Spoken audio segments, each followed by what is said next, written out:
पुणे महानगरपालिकेच्या निवडणुकीमधून पूजा मोरेंना माघार घ्यावी लागली. काय झालंय, पूजा मोरेंचं आणि धनंजय जाधवांचं लगा लगा लगा लगा आणि मला बघा. अरे तुम्ही पक्ष किती बदलताय, वर्षाला एक पक्ष. आता काल परवा बीजेपीच्या कमळावरती निवडणूक लढायला या पूजा मोरे चालल्या. 8वा पक्ष आता या पूजा मोरेंचा होता. सगळे पक्ष त्यांचे फिरून झाले. हाय काँग्रेस झाली, शिवसेना झाली, शेतकरी संघटना झाली, तो स्वराज्य पक्ष झाला, संभाजी ब्रिगेड झाली आणि आता भाजपच्या कमळावर निवडणूक लढवायला निघाल्या. पहिल्यांदा ओबीसी मधून यांना पुण्यामध्ये तिकीट पाहिजे होतं. ओबीसी मधून नाही मिळालं, भाजपच्या कमळावर निवडणूक लढायला चालल्या. अहो सोशल मीडिया एवढा सजग आहे पूजाताई, सगळं तुम्हालाच कळतंय आणि राजकारण म्हणजे फक्त तुम्हीच करायचा मक्ता घेतलाय.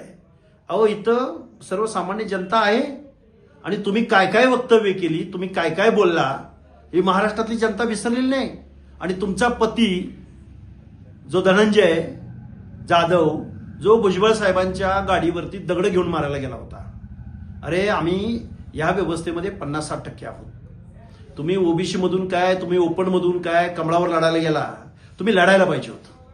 तुम्ही युद्धाच्या अगोदरच पराभव स्वीकारलाय. तुम्ही गेवराईमध्ये पण असेच दिवे लावलेले आहेत. एका ओबीसीच्या जागेवर तुम्ही निवडणूक लढवून तुम्ही निवडून आलात. एका धनगर समाजाच्या मेत्रे नावाच्या माणसाला, म्हणजे खऱ्या ओबीसीच्या प्रतिनिधित्वावरती तुम्ही अतिक्रमण केलं, ताबा मारला आणि आता तुम्हाला पुणे महानगरपालिकेमध्ये निवडून जायचं होतं.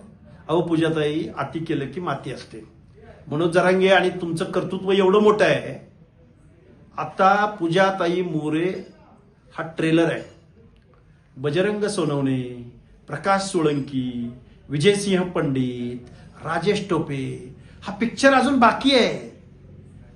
अहो तुम्ही ओबीसी बांधवांना सोडलं नाही, ओबीसी नेत्यांना सोडलं नाही, ओबीसी आरक्षणाला सोडलं नाही.